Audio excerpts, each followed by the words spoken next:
Okay, here's an update. This is Murphy and Lemieux, and they are resetting. I went to go break them up and realized that Lemieux is sitting and about to lay an egg. So she had given up on those 2 eggs that never hatched and was already resetting. So I just cleaned out the box, cleaned out the cage, and left them in place. And she has a bouncing tail, as you can see, and is about to start laying again. I have to make sure she has lots of calcium. This is Aura and Quinn, and Aura is one where I'm like, I don't know if she's going in the box or not. I put a big pine shaving in the middle of the box to tell me if someone had gone in and kicked it, and it was kicked. But if somebody went in there, they went in once. It was not a lot. So she's kind of on trial. This is her last shot. This is her second male and her third try, and she never went in the nest box before. So although I'd like to get her bloodlines, if she doesn't go in that nest box and start laying eggs in the next few weeks, and I'll probably give her 3 more weeks, then she's gone and I will find Quinn a new mate. But she loves him dearly. He loves her. And there's not any, she's fat and sassy and ready to go. However, her cere is white. So, 3 weeks. By then, if she's going to come into cycle, we'll know. This is Kenny Loggins and Bella Rose. I just banded their last baby. And if his band is still on tomorrow, then I can start cleaning out their nest box. It's icky right now.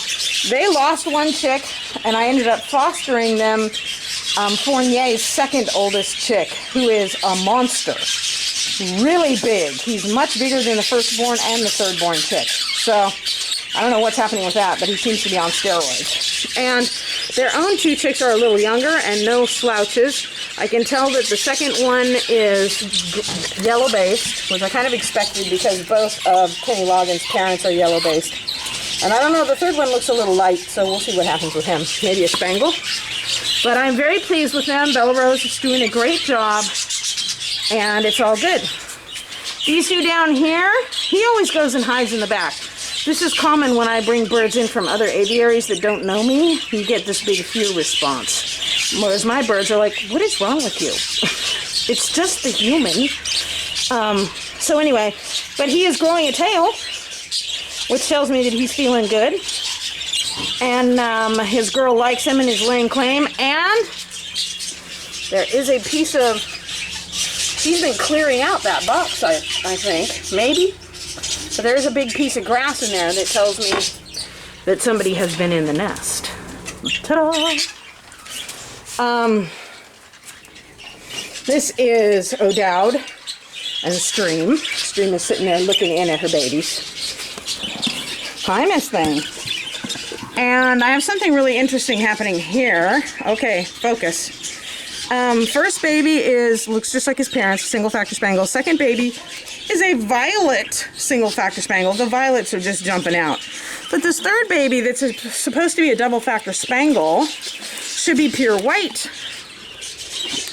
But I see, I don't know if you can see that, I see blue coming in all over that breast. Very light blue, but it's blue. And double factor spangles are supposed to be pure white. There's even some on his wing right there. So I don't know what's happening with that. And he looks like he might have a little color on his head, like maybe some very faint striping. So I don't know. Maybe he's like a gray wing or something. Something very light, a dilute. I don't know. But the weird thing is, these guys are first cousins 3 generations in. The great-grandparents they have in common were, the grandparents that they have in common were Sparky and Kelly. Sparky was a opaline spangled green. Kelly was a normal green. So both of them are half that. Well, a quarter that. Less than a quarter that. They're 12% that. An eighth of that. His father was Haverty. Her mother was Remington. They were brother and sister. Remember, brothers and sisters only share 50% of their genes. So he got his dad's 50% of Kelly and Sparky, and she got her mom's 50% of Kelly and Sparky. which would overlap about 50%, but not be the same. And then his mother was Irini, and her father was Razzle. So his mother Irini was blue. Her parents, Razzle and Remington, were both green. Her father, they were both green spangles, in fact. So I was really surprised to get blue because I thought she was green on green. She has been for 3 generations. But apparently she's been carrying a split all this time that I didn't know about. But also, I don't know what's going on with this other baby, but he is not a double Packer Spangle. He's got he may be a gray winged Spangle, which would be why his wings are so white.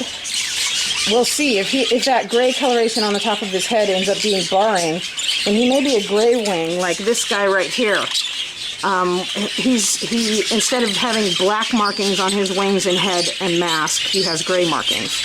And he still has, this guy has full body color, but a lot of gray wings are very faint in body color. So, I don't know.